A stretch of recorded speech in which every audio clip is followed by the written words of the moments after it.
Halo pemirsa, kembali Anda menyaksikan Halo Indonesia. Dan seperti biasa selama 1 jam ke depan kami akan menghadirkan beragam informasi. Untuk hari ini ada informasi apa saja, Matt? Ya, Loren dan juga pemirsa, berita utama hari ini datang dari ragam reaksi dan tanggapan masyarakat terkait kebijakan ganjil genap.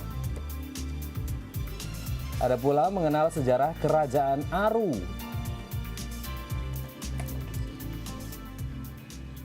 Selain itu, pada segmen bincang nanti kami juga akan membahas tentang penanggulangan vaksin palsu oleh Dinas Kesehatan DKI Jakarta. Dan pemirsa, inilah Halo Indonesia selengkapnya.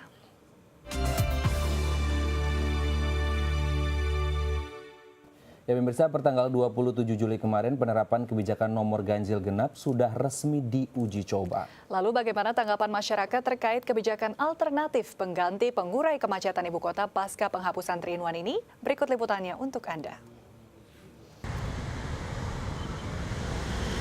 Uji coba kebijakan nomor polisi ganjil dan genap telah berjalan 2 hari, tanggal 27 Juli 2016. Kebijakan ini pun merupakan alternatif pengganti pengurai kemacetan ibu kota pasca penghapusan 3-in-1. Kawasan ganjil genap juga merupakan kawasan X 3-in-1, yaitu dari Jalan Medan Merdeka Barat, Jalan MH Tamrin, Jalan Jenderal Sudirman, Jalan Sisingamangaraja, dan sebagian Jalan Gatot Subroto. Uji coba ini pun akan diterapkan selama 1 bulan penuh, yakni dimulai dari tanggal 27 Juli sampai 26 Agustus 2016. Selama masa uji coba, jika ada pengendara yang melanggar hanya akan diberikan peringatan. Sanksi sendiri baru efektif diberlakukan pada tanggal 30 Agustus 2016. Kita sekarang memang hanya memperingati, menyapa dan sebagainya. Nanti minggu kedua dan seterusnya sampai tanggal 26 Agustus kita sudah memberikan suatu teguran secara tertulis gitu. Kemudian nanti pada saat tanggal 30 Agustus kita sudah akan melakukan suatu penegakan hukum dengan sistem tilang. Masyarakat Kota Jakarta, khususnya para pengguna kendaraan roda 4 pun menyampaikan beragam pendapat mereka dengan kebijakan nopol ganjil genap ini. Ya mudah-mudahan bisa mengurangi kemacetan ya, untuk khususnya yang di jalur 3-in-1 sebelumnya gitu, supaya bisa orang bisa ke arah selatan lebih baik gitu. Ganjil kebetulan. Kalau genap mungkin kita atur lagi nanti. Bagus sih ya, nggak macet ya, lancar aja sih jalan sih ya. Ganjil naik mobil sih, kita masih ada alternatif lain kan. Semoga nggak makin macet aja gitu. Semoga program ini berhasil aja. Ya kalau kondisi yang lihat mobil ya belum ketahuan lah posisinya, apakah mobil ini mencukupi luas lahan jalan gitu. Jadi apakah lancar apa tidaknya ya kita lihat aja nanti ya. Ya kalau pendapat masyarakat biasanya untuk yang punya mobil lebih mereka menganggap ini tidak masalah, tapi kalau yang hanya mobilnya satu ya kemungkinan ada permasalahan sedikit lah. Tapi tidak menghambat juga pekerjaan lah kalau memang alternatifnya ada bus kendaraan yang lain gitu. Kalau untuk peralihannya nanti ke MRT ya kemungkinan bisa agak mengatasin lah. Diharapkan para pengguna kendaraan pun bisa menaati ketentuan yang berlaku sehingga sistem ganjil genap bisa efektif mengurai kemacetan ibu kota. Aprisani Angelin, Gunadi, The ITV. Ya pemirsa, Kantor Perpustakaan dan Arsip Kota Jakarta Timur mempunyai cara tersendiri dalam menarik minat baca anak. Iya, salah satunya dengan menyelenggarakan berbagai kegiatan menarik untuk anak yang syarat dengan nilai edukasi gemar membaca. Ruang publik terpadu ramah anak Cipinang Besar Utara bekerja sama dengan Kantor Perpustakaan dan Arsip Kota Jakarta Timur menyelenggarakan lomba dalam rangka memperingati Hari Anak Jakarta Membaca atau Hanjaba yang berlokasi di Erpetra, Cibesut, Jakarta Timur. Lomba yang diadakan pun beragam, yaitu diantaranya lomba mewarnai untuk tingkat sekolah dasar dan lomba membuat komik dengan tema membaca untuk tingkat sekolah menengah pertama.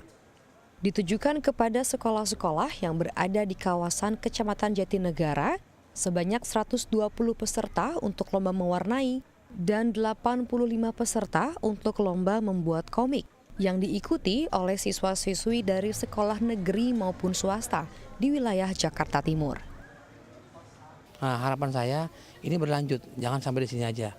Makanya ini adalah pertama kali dilaksanakan di Erpetra Cibesut, kerjasama dengan Erpetra. Tadinya sebelumnya kita hanya di kantor. Kalau di kantor orang taunya kan kantor. Kalau ini kan langsung ke masyarakat.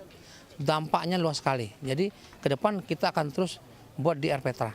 Positif, soalnya bisa mengajak kita untuk berkarya dan karyanya bisa dibaca semua orang. Semoga anak-anak Indonesia semakin rajin membaca dan semakin pintar dan memajukan bangsa Indonesia. Yang saya harapkan adalah anak-anak ini senang membaca. Sekarang anak-anak sudah minat membaca sudah mulai berkurang. Karena apa? Karena sudah banyak media TV dan lain sebagainya ya, sehingga keminatan baca mereka sudah mulai berkurang. Dan saya mengharapkan di RPtra ini anak-anak semua membaca ya. Karena saya berpikir bahwa membaca adalah jendela untuk mengetahui segala ilmu. Sebagai wujud untuk memajukan minat anak dalam membaca, diharapkan kegiatan ini menjadi alat bagi mereka agar mencintai buku dan bisa menjadikannya sebagai pengetahuan. Aprisani Angelin, Gunadi, DAI-TV. Ya, kita beralih ke informasi lain. Pemirsa, menikmati wisata di Bali tak hanya bisa dalam bentuk wisata alam maupun budaya. Sesekali kita dapat mencoba wisata edukasi yakni dengan membaca. Ya, Taman Baca Kesiman yang terletak di Denpasar, Bali ini menawarkan konsep perpustakaan yang berpadu dengan konsep alam yang ramah lingkungan. Nah, seperti apa? Berikut liputannya untuk Anda. Membaca mungkin bagi sebagian orang adalah suatu hal yang membosankan. Namun bagaimana jika Anda dapat membaca sambil menikmati pemandangan alam dan juga secangkir minuman? Untuk tahu lebih jelasnya, mari kita masuk ke dalam. Kali ini saya berkesempatan mengunjungi Taman Baca Kesiman yang terletak di Denpasar, Bali. Taman baca ini dibangun dengan konsep alam yang dipadukan dengan konsep perpustakaan sederhana. Taman Baca Kesiman adalah hasil kreativitas sekaligus bentuk kepedulian sang pendiri Agung Alit terhadap rendahnya minat baca yang ada di masyarakat, sekaligus sebagai sarana bagi siapa saja khususnya anak muda yang ingin mengeksplorasi bakatnya di bidang pendidikan. Dari luar, pengunjung akan disuguhi pemandangan tanaman hijau, pohon rindang, serta kebun organik yang ditumbuhi oleh berbagai jenis sayuran dan buah. Tak hanya itu, bangunan klasik yang berasal dari susunan bilah-bilah kayu berwarna coklat muda yang diberi hiasan berupa patung, gambar dan lukisan membuat setiap pengunjung merasakan ketenangan dan kenyamanan saat membaca. Ya, saya tertarik ke sini karena tempatnya unik, terus itu beda daripada yang lain, terus nyaman, sejuk, adem di tengah kota, jadinya sangat interest sekali ke sini. Koleksi bukunya lumayan lengkap dari kiri sampai kanan, variasinya banyak sih. Taman Baca Kesiman memiliki ribuan koleksi buku dari berbagai macam jenis, seperti novel, puisi, majalah, buku-buku bacaan mengenai sejarah, sastra, musik, budaya, pertanian, dan politik. Selain berfungsi sebagai taman baca, tempat ini juga sering dijadikan sebagai tempat berkumpulnya anak muda, komunitas, dan juga organisasi. Taman baca ini juga menyediakan berbagai macam makanan dan minuman, serta jaringan internet gratis, guna memudahkan pengunjung untuk dapat menikmati suasana. Kita tidak pernah membatasi siapapun untuk yang datang. Semua buku yang bisa dibaca di sini itu gratis, dan kita tidak pernah menolak siapapun yang datang ke sini. Dari kita itu sebenarnya ada dua. Yang pertama fiksi, kemudian yang kedua non-fiksi. Yang fiksi itu mulai dari sastra dunia, baik Inggris maupun yang terjemahan. Kalau di sastra Indonesianya pun mulai dari karya-karyanya Pram, kita ada lumayan lengkap, sampai juga karya-karya yang agak-agak baru seperti itu. Nah, kalau yang non-fiksinya memang titik beratnya ada di dua, yaitu di social science, ilmu sosial, dan humaniora.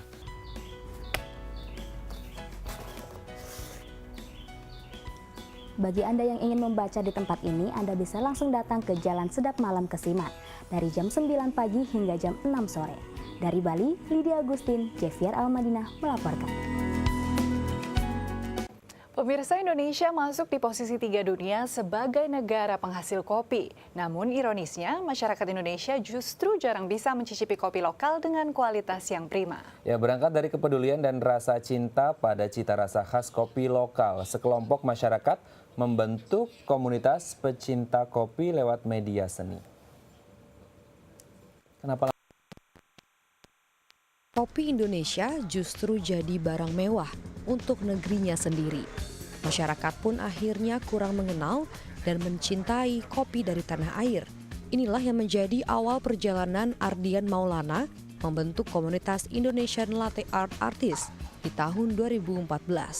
Hingga tahun 2016, tercatat ada sekitar 300 anggota yang tergabung dari berbagai macam latar belakang pekerjaan, seperti pemilik kedai kopi, pemilik perkebunan, dan siapapun yang tertarik mengenal kopi lebih dalam. Tak hanya berasal dari Jakarta, anggota komunitas ini pun tersebar dari Sabang hingga Merauke, bahkan mancanegara. Dedikasi kami di dalam komunitas ini untuk kopi Indonesia itu jauh naik pesat ya. Bahkan kami sedang membuat pergerakan hashtag dukung kopi Indonesia. Jadi semua kegiatan kami itu hanya kopi Indonesia yang digunakan. Kita juga pergi ke hulu, bertemu dengan petani. Itu tujuannya kita untuk berkontribusi untuk kopi Indonesia gitu. Seiring berjalannya waktu, komunitas ini tak hanya sekedar menjadi wadah berkumpulnya pecinta kopi. Mereka pun bisa saling bertukar informasi dan mendapat ide kreatif untuk mengembangkan bisnis di ranah kopi. Oh, kita sama-sama sharing di grup ini. Kita bikin WhatsApp juga, WhatsApp group. Lalu kita bisa sharing ya, semua info sama teman-teman juga. Dan akhirnya saya bersedia untuk join karena saya cukup punya beberapa pengetahuan yang beberapa orang mungkin belum mendapatkan itu. Jadi saya sebenarnya ingin berbagi ilmu saya dengan teman-teman yang lain dan juga saya memang ingin mendalami ilmu kopi ini mulai dari hulu sampai hilir juga. Awal tentang puring latte dengan saat saya join di komunitas ini itu terasa jauh banget gitu. Yang dulu saya cuma bisa istilahnya cuma tuang foam di atas atau bikin heart kecil-kecil gitu. Semenjak bergabung di sini saya jadi lebih terbuka lah ya wawasannya. Ada gambar-gambar yang lebih rumit, metode-metode yang lebih kompleks gitu. Dan lagi saya juga baru tahu ternyata latte art itu nggak mesti menggunakan mesin yang canggih yang ratusan juta, tapi kalau kita mengerti dasar-dasarnya itu dapat dilakukan dengan alat-alat sederhana juga gitu.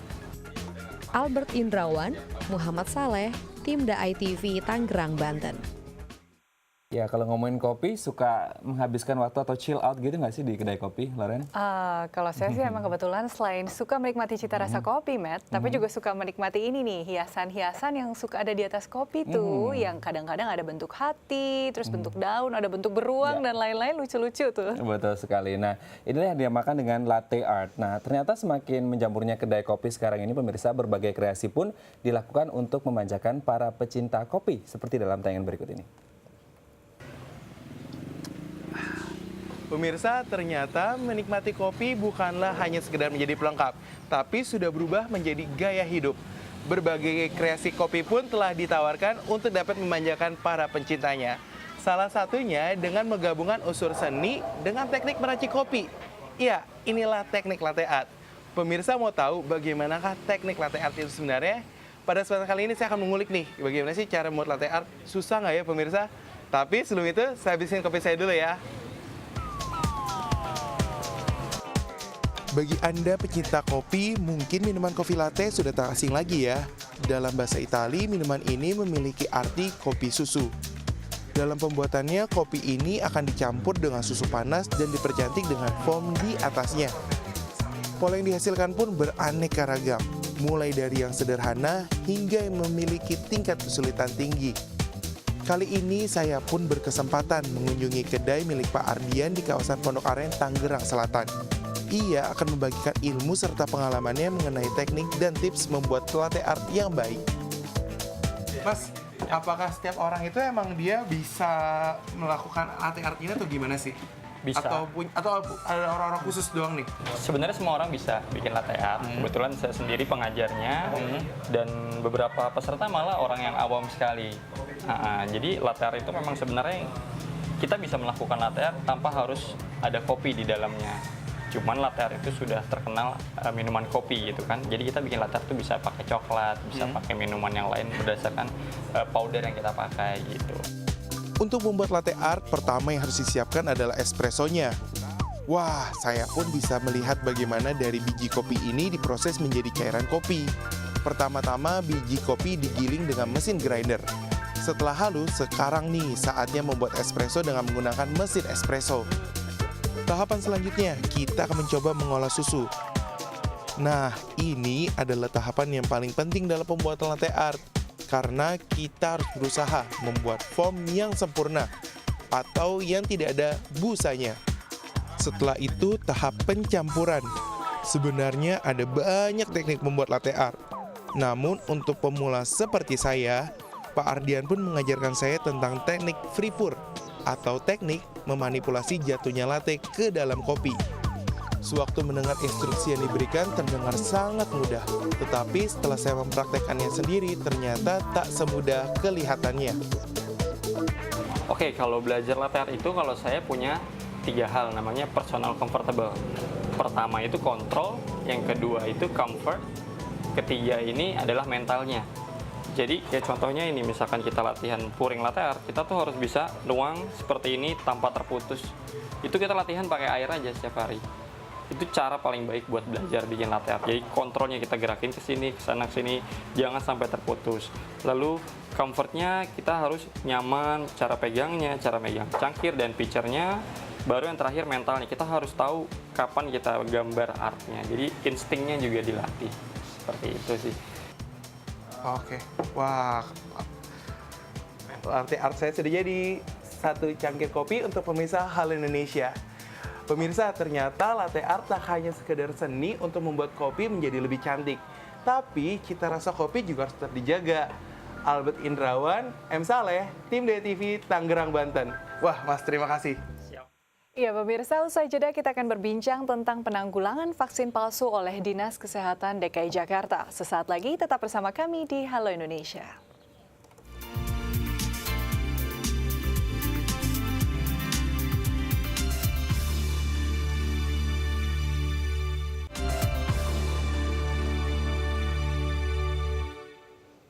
Baik, Anda masih bersama kami di Halo Indonesia dan dalam segmen bincang kali ini kita akan membahas tentang antisipasi vaksin palsu. Ini baru-baru ini Loren dan juga pemirsa seperti kita tahu bersama bahwasanya kita dihebohkan atau dikejutkan dengan fenomena ternyata banyak beredar vaksin palsu. Tapi kita tidak akan berfokus pada masalahnya, kita akan berfokus pada solusinya. Saat ini kemudian jajaran dari Kementerian Kesehatan, Dinkes Prof Jakarta, kemudian juga BPOM tengah melakukan pengawasan secara ketat karena yang mengantisipasi hal-hal yang tidak diinginkan ke depannya ya. Betul sekali. Dan Met, kalau bicara begitu juga memang sampai saat ini pun kembali ada tersangka baru juga kembali ditangkap dan profesinya dokter lagi. Tentu kan ini meresahkan masyarakat khususnya bagi yang memiliki anak kecil atau balita. Nah, kita ingin tahu nih seperti apa sih penanggulangan dari masalah vaksin palsu tersebut, dan untuk itu hari ini sudah hadir bersama kita narasumber kita Dr. Widya Stuti MKM selaku Kabid Pengendalian Masalah Kesehatan Dinas Kesehatan DKI Jakarta. Namun sebelum berbincang dengan beliau, mari kita simak dulu tayangan berikut ini. Terungkapnya produksi vaksin palsu oleh sepasang suami istri di Bekasi, Jawa Barat pada 22 Juni 2016 lalu. Sontak membuat masyarakat khawatir akan kemungkinan telah terpaparnya vaksin palsu. Untuk memutus mata rantai penyebaran vaksin palsu oleh oknum yang tak bertanggung jawab, Menteri Kesehatan Republik Indonesia, Nila Juwita F. Muluk, menggandeng Badan Reserse Kriminal Kepolisian Republik Indonesia untuk mengusut penggunaan vaksin palsu yang ditemukan di 14 rumah sakit dan 8 klinik di wilayah Cikarang, Bekasi, dan Jakarta. Rumah sakit dan klinik yang terindikasi menggunakan vaksin palsu akan dikenakan sanksi mulai dari teguran sampai pencabutan izin operasi. Di Jakarta, 1 rumah sakit dan 2 klinik yang terindikasi menggunakan produk vaksin palsu. Untuk meredam keresahan warga Jakarta terkait peredaran vaksin palsu ini, beberapa pusat pelayanan kesehatan di Jakarta menyelenggarakan vaksin ulang untuk anak. Salah satunya Puskesmas Kecamatan Ciracas, Jakarta Timur. Puluhan orang tua mengantri sejak pagi untuk mendaftarkan anaknya agar mendapat vaksinasi ulang. Anak yang dibawa untuk melakukan vaksinasi ulang mayoritas pernah melakukan vaksinasi di salah satu rumah sakit di Jakarta yang teridentifikasi menggunakan vaksin palsu. Sementara itu, Puskesmas Kecamatan Ciracas telah memberikan vaksinasi ulang kepada lebih dari 150 anak dan akan terus memberikan layanan ini hingga batas waktu yang tidak ditentukan. Ya, itu tadi saya suka, stop child abuse ya. Ya. Jadi jangan sampai menyalahgunakan atau membuat anak-anak Indonesia ini menjadi rugi. Karena mereka adalah agents of change ya, agen perubahan untuk generasi ke depan Indonesia. Tapi kalau kita berbicara tentang sejarah, menilik sejarah singkat dari imunisasi atau ya vaksin ya, karena lebih familiar kita didengar di Indonesia adalah imunisasi ini dimulai tahun 56, itu imunisasi cacar. Kemudian 73 ada imunisasi BCG untuk tuberkulosis, ada 74 kemudian dan sampai terakhir itu hepatitis. Nah, memang ini harus selalu dilakukan, tapi jangan sampai kemudian ada hal-hal yang negatif seperti kemarin ya, karena yang dirugikan adalah anak Indonesia. Kecolongan istilahnya ya. Iya, baik. Kita langsung sapa narasumber kita hari ini, ada Dr. Widi. Halo Dok, apa kabar? Selamat pagi, kabar baik, luar biasa. Selamat datang di Halo Indonesia, Dok. Mbak Loren, Mas Met. Oke, Dok, sebelum kita berbicara lebih lanjut tentang bagaimana kemudian antisipasinya, yang sudah dilakukan oleh Dinkes Prof DKI Jakarta ini sendiri untuk menekan peredaran vaksin palsu seperti apa? Ya, pertama pada saat berita mencuat di media tanggal 22 Juni, kami serentak di tanggal 24 Juni, 44 puskesmas kecamatan di DKI Jakarta bersama dengan suku dinas kesehatan dan BPOM melakukan penelusuran ke layanan kesehatan yang diduga saat ini jarang berinteraksi dengan kita. Artinya mereka mengadakan sendiri, kemudian pada saat kemarin acara Pekan Imunisasi Nasional, pada saat kami supervisi dilakukan ada mismanagement, kita ulang lagi ditinjau. Di situ kita telusurin bagaimana cara mereka mengadakan vaksin. Nah, pada saat kami telusur tadi, apabila ditemukan cara penyediaannya itu tidak benar, melalui distribusi tidak resmi, langsung vaksin diamankan di tempat. Tidak boleh dipakai, kita segel dengan berita acara. Seperti itu. Dari hasil penindakan sendiri, sejauh ini ada berapa vaksin yang ditemukan, vaksin palsu yang ditemukan beredar? Kalau penyidikan kami tentunya tidak bisa membedakan mana yang palsu, mana yang asli. Makanya kami istilahnya sesuai dengan koordinasi dengan POM, diamankan di tempat. Jadi karena dalam telusuran kami itu tidak bisa, si pihak Vaskes tidak bisa menunjukkan faktur resmi dari distributor resmi, sehingga itu patut diduga palsu, kami amankan segel. Nah, itu ada 600 lebih Vaskes yang kami datengin dan 30 lebih di antara 35 itu diduga mendapatkan dari sumber yang tidak resmi. Tapi belum bisa dikatakan palsu dan tidak palsu karena perlu telaah dari laboratorium ya Mbak ya. Jadi kita amankan, kita segel sampai ada penelitian dari POM. Oke, terkait masalah kemudian apakah palsu atau tidak palsu, sebenarnya definisi vaksin palsu itu sendiri seperti apa sih Dok? Karena seperti kita tahu bahwa banyak kemudian berkata bahwa kandungannya ini hampir-hampir sama. Apakah memang kandungannya ini ori atau KW bahasa sekarang ya? Atau kemudian memang KW berapa, gitu ya? Apakah ori tapi memang kemudian belum lulus uji klinis dari BPOM? Ya, pertama mungkin saya coba dulu sedikit ya bahwa vaksin yang beredar di Indonesia ada dua sumber. Pertama adalah memang bersumber dari pengadaan yang diproduksi dalam negeri melalui satu PT Bio Farma, di mana vaksin yang dihasilkan adalah vaksin-vaksin program nasional wajib yang dibeli pemakai anggaran APBN, kemudian didistribusi dari Kementerian Kesehatan diberikan kepada provinsi, provinsi kita berikan ke tingkat kota, kota ke kecamatan melalui puskesmas ke puskesmas. Kemudian semua vaskes, baik itu rumah sakit, klinik, dokter pribadi, bidan, silahkan berkoordinasi dengan puskes untuk mendapatkan secara gratis vaksin kami yang berkualitas tadi. Itu satu. Yang kedua adalah vaksin yang diimpor, karena ada beberapa vaksin yang belum tersedia oleh program. Ada beberapa pilihannya, itu memang dimungkinkan karena regulasinya ada. Termasuk juga di antara vaksin yang wajib tadi, ada produk impornya juga Mbak. Nah, contoh yang pentavalen tadi yang berisi 5 antigen itu memang ada produk luarnya. Dan ini memang dimungkinkan untuk diberikan pilihan kepada masyarakat, milih yang mana. Nah, kemarin terjadinya dugaan vaksin palsu tadi karena pernah sempat adanya kelangkaan vaksin impor. Nah, sehingga karena permintaan di masyarakat cukup banyak, disitulah katanya ada oknum yang mencoba bermain-main salah satunya, sehingga vaksin itu diduga dipalsukan. Nah, kandungannya sendiri secara resmi kami dari Dinas Kesehatan belum pernah menerima secara tertulis ya, dari BPOM maupun dari Satgas, tetapi beberapa diskusi yang kami terima bahwa isinya itu tidak sesuai dengan apa yang tertera dalam etiket. Suatu vaksin atau produk apapun impor ya masuk ke Indonesia tentunya harus melalui registrasi Badan POM secara ketat. Kemudian juga mendapatkan registrasi dari negara produsennya. Jadi kan itu ada beberapa negara itu harus mendapat izin dari semacam POM-nya di sana, baru bisa masuk ke Indonesia. Nah, yang beredar itu adalah katakanlah tadi pentavalen yang berisi ada DPT, hepatitis B, dan hemofilus influenza, tapi ternyata di dalam itu tidak selengkap sesuai dengan apa yang tertera dalam etiket. Baik Bu, menarik sekali. Nanti kita masih akan bahas lebih lanjut juga mengenai pertimbangan apakah yang diambil baik dari fasilitas kesehatan maupun masyarakat untuk memilih vaksin impor lokal atau produsennya. Tapi nanti kita masih akan lanjutkan sesudah jeda berikut. Jadi pemirsa jangan kemana-mana, tetap bersama kami di Halo Indonesia.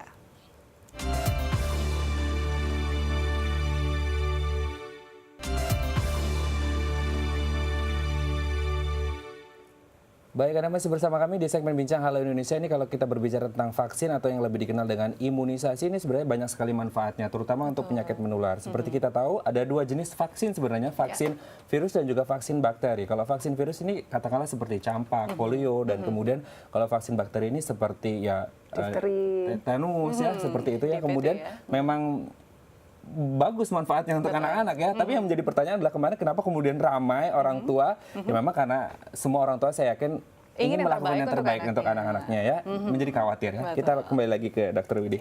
Dok, sebenarnya yang menjadi pertanyaan adalah apa sih dampak panjang atau long term effect daripada si vaksin ini kalau kemudian masuk di dalam tubuh anak-anak? Atau ada potensi emergensinya seperti apa sebenarnya? Yang paling kami khawatirkan adalah bahwa hak sehat untuk anak tidak tercapai. Ada undang-undang yang mengatakan bahwa kita harus memberikan hak sehat itu. Salah satunya adalah memberikan preventif melalui pemberian imunisasi. Dengan diberikan vaksin ke dalam tubuh anak akan timbul antibodi. Nah, kalau tidak diberikan atau tadi isinya itu tidak sesuai atau palsu tadi, tentunya efek kekebalan yang harusnya muncul dalam tubuh anak tidak terbentuk. Kalau tidak terbentuk artinya karena ini menyangkut masalah penyakit menular, bisa terjadi kejadian luar biasa yang berakibat bagi si anak maupun ke sekitarnya, seperti itu.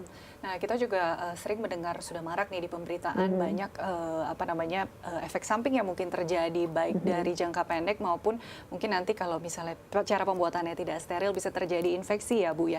Nah, kalau begitu berbicara mengenai kekhawatiran orang tua, apabila memang ragu-ragu apabila vaksin yang diberikan ke anaknya itu apakah sudah vaksin asli atau belum, boleh nggak sih Bu sebetulnya vaksin lagi, dan kalau double seperti itu ada akibat lainnya nggak? Ya, pertama gini, kami sampaikan dulu kepada para pemirsa dan Mbak Loren maupun Mas Matt, mohon dibantu untuk disiarkan dalam kesempatan apapun.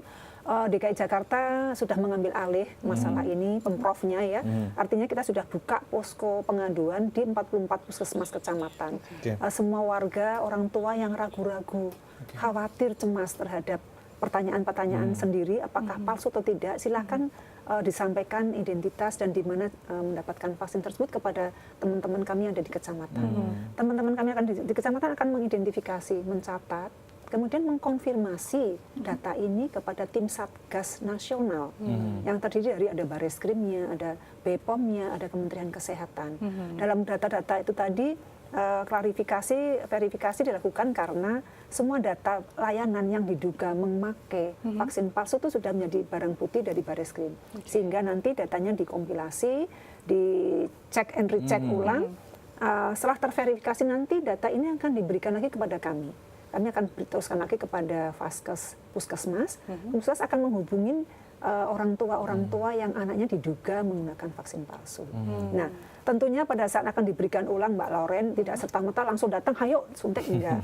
Kami sudah menetapkan, menugaskan teman-teman dari IDA bekerjasama dengan Ikatan Dokter Anak DKI Jakarta menempatkan pada 5 layanan di kita untuk melakukan screening ulang. Jadi kita berikan telaah dulu anamnese atau pertanyaan-pertanyaan bagaimana riwayat imunisasinya, kemudian baru ditetapkan oleh dokter anak tersebut setelah dilakukan pemeriksaan ya apakah memang akan diulang atau tidak. Jadi tidak serta-merta langsung main suntik, enggak.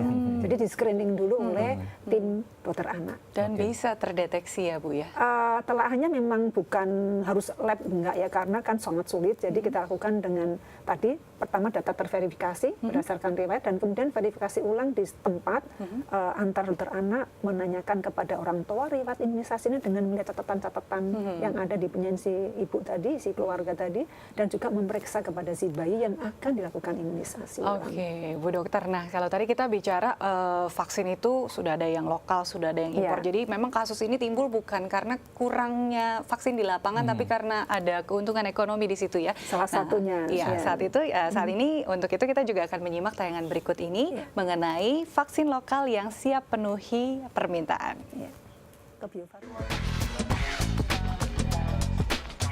Demi memaksimalkan pelayanan kesehatan serta mengembalikan kepercayaan masyarakat, Dinas Kesehatan DKI Jakarta konsisten mengelola vaksin yang diperoleh dari produsen resmi, Bio Farma, yang menjadi pemasok tetap yang dipercaya Kementerian Kesehatan. Ribuan vaksin mulai dari hepatitis B, pentabio, campak, BCG, tetanus tosoid, dan tetanus difteri disimpan di dalam ruangan penyimpanan atau cold room dengan suhu 2 hingga 8 derajat. Terdapat 2 tempat penyimpanan di ruang vaksin ini, di mana masing-masing ruangannya mempunyai kapasitas menampung 60.000 vaksin yang disusun secara rapi dan diawasi ketat tanggal kadaluarsanya. Dalam 1 tahun, Dinas Kesehatan bisa memberi vaksin kepada 170 bayi di DKI Jakarta melalui 300 puskesmas tingkat kelurahan, 44 puskesmas kecamatan, dan beberapa rumah sakit swasta dan umum daerah. Ya, ini kalau kita lihat ternyata sangat banyak sekali stoknya, tapi kemudian yang menjadi pertanyaan, kok bisa dipalsukan ya? Itu kita kembali lagi ke Dr. Widi. Dok, ini kalau kita lihat kan sebenarnya tadi sebelum tayangan kita membahas tentang Ikatan Dokter Anak Indonesia atau IDAI. Nah, yang menjadi pertanyaan kemarin ini sempat IDAI kan melakukan uji laboratorium untuk 3 vaksin ya. Vaksin pertusis, hepatitis, dan juga NACL kalau tidak salah. Nah, kemudian menjadi pertanyaan apakah itu memang jenis-jenis vaksin dasar yang harus didapatkan oleh anak-anak atau memang ada beberapa lagi yang lainnya? Ya, ada banyak, Mas. Pertama adalah pada saat bayi baru lahir, sebelum dia sehari lah katakanlah, itu diberikan hepatitis B, kemudian diberikan polio, dan juga diberikan BCG. Ya, jadi ada 3 ya pertama. Kemudian selanjutnya diberikan DPT, itu melalui pentavalen karena dalam satu combo tadi isinya adalah DPT. DPT itu difteri, pertusis, tetanus, kemudian hepatitis B lagi dan hemofilus influenza. Jadi namanya combo, kombinasi antara DPT, hemofilus influenza dan hepatitis B. Kemudian selanjutnya diberikan lagi campak.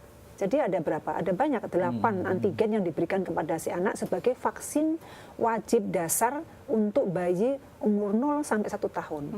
Dan usia anak balita umur 2 sampai 3 tahun, kita berikan lagi boosternya, ulangan. Karena kenapa?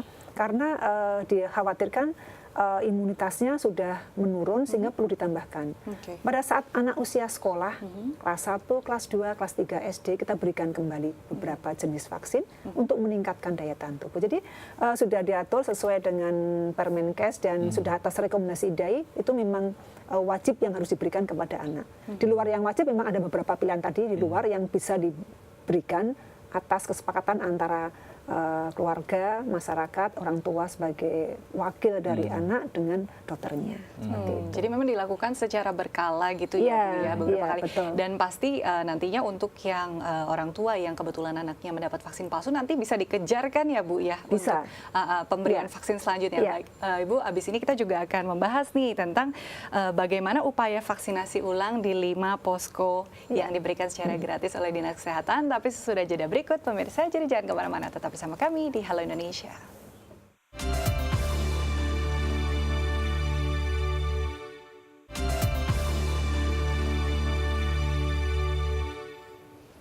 Baik, Anda masih bersama kami di segmen Bincang Halo Indonesia. Ini kalau kita mencoba menilik sejarah, ternyata Indonesia ini pernah berhasil menghilangkan beberapa macam penyakit ya. 75 kita sudah berhasil menghilangkan cacar dan kemudian tahun 95 ini sudah berhasil mengeradikasi polio. Ya, kemudian tapi memang semuanya butuh kesadaran atau awareness. Entah itu self awareness atau social awareness sehingga kita bisa saling menghargai bersama. Tapi kemudian ada KLB atau kejadian luar biasa tahun 2005 di Sukabumi kalau tidak salah di Jawa Barat. Ini kemudian terjadi kejadian luar biasa polio ya. Yang menjadi pertanyaan adalah kemudian kenapa bisa kecolongan ya. Karena memang lagi-lagi kesadaran dan itu yang sangat sulit kita lakukan, kesadaran dari segala lini ya. Kita kembali ke Dr. Widi. Dok, ini kalau kita lihat tadi sebelum break kita akan berbicara tentang bagaimana kemudian keadaan 5 posko yang ada sekarang. Iya. Masih buka. Masih buka? Jadi kami membuka di satu pertama Puskesmas Kecamatan Pasarbo, Puskesmas Kecamatan Ciracas, Rumah Sakit Umum Kecamatan Ciracas, RSUD Pasarbo, Rumah Sakit Polri yang di Kramat Jati, dan Rumah Sakit Kesedam Jaya di Jantung. Jadi posko kami untuk memberikan layanan vaksinasi ulang tetap buka. Di sana didampingin oleh dokter anak yang kita tugaskan untuk membantu men-screening tadi. Sedangkan posko pengaduan di semua puskesmas. Jadi setiap hari warga yang membutuhkan layanan pengaduan silakan datang ke posko-posko di puskesmas yang kita adakan di kecamatan maupun di kelurahan. Sedangkan yang membutuhkan untuk vaksinasi ulang ada di 5 tadi. Saya ulang lagi, Puskesmas Kecamatan Ciracas, Rumah Sakit Umum Kecamatan Ciracas, sama-sama di Ciracas ya, Rumah Sakit Umum Daerah Pasarbo, Rumah Sakit Kesedam Jaya di Cijantung, dan Rumah Sakit Polri Kramat Jati. Nah, ini perlu dicatat juga bagi pemirsa yang membutuhkan informasi mengenai lokasi-lokasi untuk vaksinasi ulang ya. Tambahan lagi nih Mbak, kami dari data tanggal 18 Juni yang lalu sampai dengan kemarin sudah tercatat ada 640 kunjungan orang tua bersama dengan putranya yang putra-putrinya yang memang dikhawatirkan diduga mendapatkan vaksin palsu, dan sudah dilakukan sebanyak 462 anak-anak kita yang mendapatkan vaksinasi ulang. Secara gratis. Secara gratis Bu, ya, dan berkualitas. Nah, ke pertanyaan berikutnya nih Bu, sebetulnya kan kasus vaksin palsu ini terjadi karena adanya pilihan vaksin impor dan tadi dari produsen lokal. Nah, sebetulnya kenapa sih Bu ada pilihan-pilihan semacam ini? Apakah ini dibebaskan ke fasilitas kesehatannya, ataukah memang dari sisi kualitas ada yang lebih baik satu dari lainnya, atau seperti apa nih Bu? Secara regulasi memang dimungkinkan karena sesuai dengan rekomendasi dari IDAI ada beberapa pilihan itu memang boleh gitu ya, nggak melanggar. Nah, masalahnya memang itu tadi ada pasti ya, kita sebagai orang tua pasti akan mencari yang terbaik katakan untuk anaknya. Pada saat ada suatu penawaran masih kita dengar sampai dengan sekarang disampaikan kepada orang tua mau divaksinasi, milih yang mana, yang panas atau tidak panas. Nah, ini akhirnya terbentuk sebagian warga kita mungkin bahwa milih yang bagus, yang tidak panas.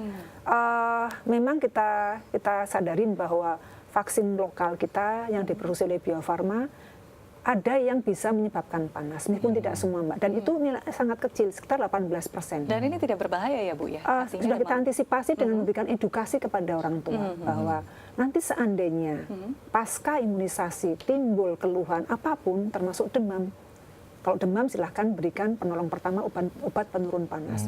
Atau kalau ada hal yang lebih dari itu atau apa, silahkan melapor untuk dilaporkan kepada kami.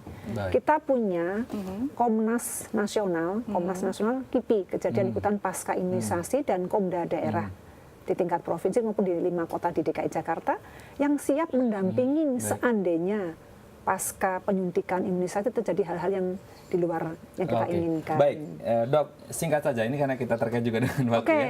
Siap. Apa yang ingin disampaikan untuk orang tua yang ada di luar sana? Ya, yakinkan bahwa silahkan memakai vaksin yang kami sediakan karena produk Indonesia juga tidak kalah sudah diekspor lebih dari 100 negara, dan kita sebagai warga negara berhak untuk menanyakan kepada dokter maupun nakes yang lain bagaimana status kita dan bagaimana obat yang diberikan kepada kita, apakah itu memang sudah sesuai dengan yang diindikasikan. Jadi intinya jangan takut untuk kembali vaksinasi ulang ya anak-anak. Terima kasih Bu Dokter atas kehadirannya. Sama-sama, semoga membantu warga untuk mendapatkan yang terbaik bagi putra-putri. Terima kasih sudah hadir di Halo Indonesia. Selamat pagi. Dan pemirsa, kami masih punya beragam informasi lainnya untuk Anda, jadi jangan kemana-mana, tetap bersama kami di Halo Indonesia.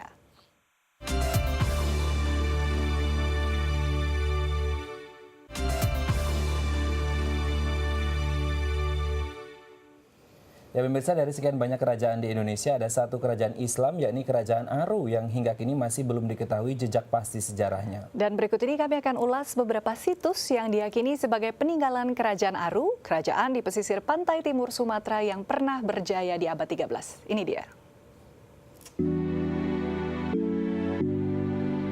Tidak kurang dari ratusan kerajaan pernah ada di Nusantara. Kerajaan besar dan kecil dengan wilayah kekuasaan yang luas maupun sempit, kerajaan yang bertahan dengan sumber dayanya sendiri, hingga kerajaan yang telah meluaskan pengaruh dan perniagaan hingga ke negeri asing. Satu di antara ratusan kerajaan itu adalah Kerajaan Aru, yang dilingkupi oleh berbagai cerita dan legenda serta sejarah yang sunyi. Namun kerajaan yang pernah berdiri di wilayah pantai timur Sumatera ini juga disebut dalam Suma Oriental. Bahkan Sulalatu Salatin yang mencatat kebesaran kerajaan Aru setara dengan Malaka dan Pasai. Di sisi lain, agama Islam di tanah Sumatera yang merupakan tanah Melayu masuk ke kerajaan Aru pada abad ke-13. Kemungkinan Aru lebih dulu memeluk agama Islam daripada Pasai, seperti yang disebutkan Sulalatu Salatin dan dikonfirmasi oleh Tom Pyrus. Sementara penduduknya masih belum semua memeluk Islam, sebagaimana dalam catatan di Albuquerque. Dalam hikayat Raja-Raja Pasai dan Sejarah Melayu disebutkan, kerajaan tersebut diislamkan oleh Nahkoda Ismail dan Fakir Muhammad, yang juga mengislamkan Merah Silu, Raja Samudra Pasai pada pertengahan abad ke-13. Semangat Aru ini jauh lebih tinggi. Semangat perjuangannya, semangat perdagangannya. Maka dengan adanya sejarah-sejarah ini kita tidak merasa bangsa yang kerdil. Maka kita berharap kembalilah ke pangkal. Jangan kita takut menghadapi tantangan. Walaupun jejak sejarahnya sulit dicari, Kementerian menduga telah ditemukan beberapa makam dan sejumlah gerabah peninggalan kerajaan Aru. Berlokasi di Pulau Kampai, masyarakat bisa melihat makam yang pertama pada zaman kerajaan Aru. Selain di Pulau Kampai, penemuan-penemuan lain berada di wilayah Besitang, perbatasan antara Sumatera Utara dan Aceh, yang merupakan sebuah kecamatan di wilayah Langkat. Wilayah yang juga bagian dari wilayah eksplorasi minyak mentah ini diduga merupakan salah satu lokasi kerajaan Aru. Di Besitang, salah seorang keturunan kerajaan Aru masih ada dan tinggal di sebuah rumah peninggalan leluhur kerajaan Aru. Ia adalah OKL. Mereka itu setiap 17 ya, ataupun ada acara tertentu, mereka datang ke makam ya, dan saling menghormati di sini. Rumah ini, rumah Datuk Haji Muhammad Rudin masih ada, masih berdiri kukuh. Selain itu ada lagi nggak Pak? Peninggalan ya pedang ataupun kerisnya masih ada. Oh, wow. Rumah ini berapa tahun nih usianya? Kira-kira 115 tahun. Sudah pernah renovasi? Belum. Paling sekedar ya yang lapu-lapu aja gitu. Tim Liputan, The ITV. Ya pemirsa, pekan ini kami akan merekomendasikan sebuah film tentang petualangan Tarzan sebagai manusia normal di kota London.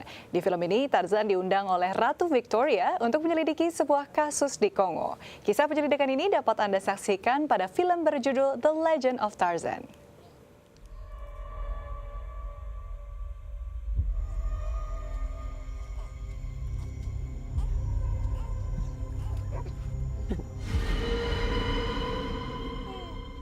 Film The Legend of Tarzan menceritakan tentang seorang manusia yang hidup menjadi penguasa hutan Afrika bernama Tarzan. Tarzan yang diperankan oleh Alexander Skarsgård diceritakan meninggalkan hutan dan pindah hidup ke kota London dan dikenal dengan nama John Clayton III. You may have enemies there, but you need to go home. Selama hidup di kota, Tarzan diundang oleh Ratu Victoria untuk menyelidiki sebuah kasus di Kongo. Husband's wildness disturbs me. I need you to scream for me. Like a damsel. Sang ratu meminta mereka berdua menyelamatkan Kongo dari seorang panglima jahat bernama Bill Guillaume, karena panglima tersebut ingin menguasai sebuah tambang emas. Dalam penyelidikannya tersebut, dia ditemani oleh seorang mantan tentara tangguh bernama George Washington William.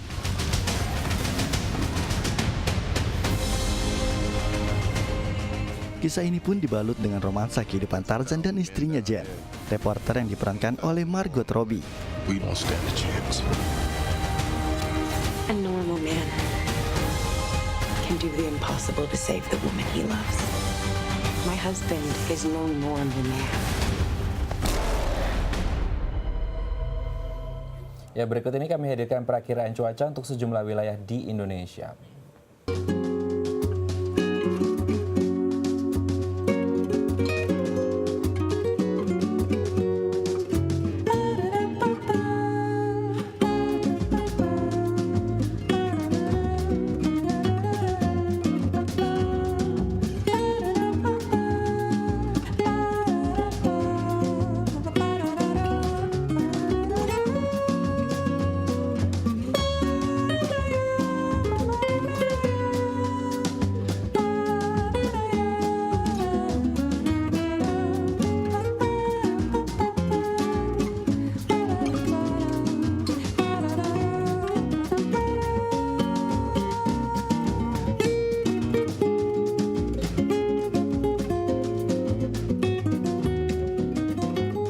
Pemirsa, sekian perjumpaan kita hari ini. Saksikan terus Halo Indonesia dari hari Senin hingga Jumat di waktu yang sama. Ya, jangan lupa follow Twitter kami di @daai_tv dan @haloindo.tv. Akhir kata saya Lauren Evelyn. Dan saya Raden Madlias mewakili seluruh kru yang bertugas. Mohon pamit undur diri. Sampai jumpa dan selamat beraktivitas.